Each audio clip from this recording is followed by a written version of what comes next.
ჩვენი დღევანდელი საუბრის თემა შეეხება სახელმწიფო პროგრამას, ეს არის დაავადებათა ადრეული გამოვლენა და სკრინინგი, რომლის მიზანია, როგორც სათაურიდან ჩანს, დაავადებების ადრეულ სტადიაზე გამოვლენა, მათი გავრცელების შეზღუდვა, დროული დიაგნოსტიკა და მკურნალობის დროული დაწყება. როგორც თქვი, ეს არის სახელმწიფო პროგრამა, რომელსაც ქვეყნის მასშტაბით ახორციელებს სამედიცინო კორპორაცია ევექსი, სამეგრელოს მოსახლეობას კი ამ მომსახურებას მიაწვდის ზუგდიდის რეფერალური ჰოსპიტალი.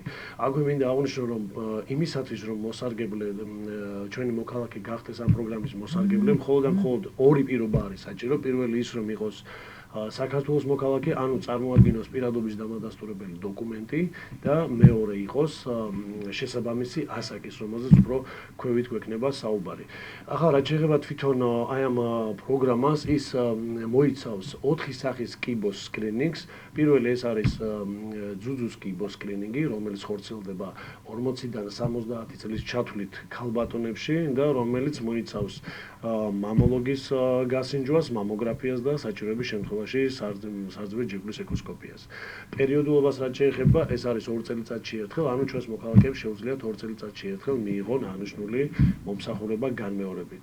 მეორე სკრინინგი ეს არის საშუალო სხეულის კიბოს სკრინინგი, რომელიც 25-დან 60 წლის ასაკის ქალბატონებში ხორციელდება და რომელიც მოიცავს გინეკოლოგის გასინჯვას, პაპ ტესტირებას და პაპ ტესტის პასუხის საფუძველზე კოლპოსკოპიას და კოლპოსკოპიას მორფოლოგიასთან ერთად. ტესტის პაციენტების სწორი მკურნალობის ფონზე საშუალო სხეულის კიბოს ინციდენტობა და სიკვდილობა მცირდება 80%-ით, რომელიც არც თუ ისე მცირე მაჩვენებელია. მესამე სახის კიბო ეს არის უკვე მამაკაცებში პროსტატის კიბო, რომლის სკრინინგი ხორციელდება 50-დან 70 წლის ჩათვლით მამაკაცებში და მოიცავს სისხლის ანალიზს პროსტატ სპეციფიური ანტიგენის დონის განსასაზღვრავად. პერიოდულობას რაც შეეხება, წელიწადში ერთხელ ხორციელდება და მეოთხე კოლორექტალური კიბო, რომელიც უკვე ორივე სქესის წარმომადგენლებში 50-დან 70 წლის ჩათვლით მიმდინარეობს და მოიცავს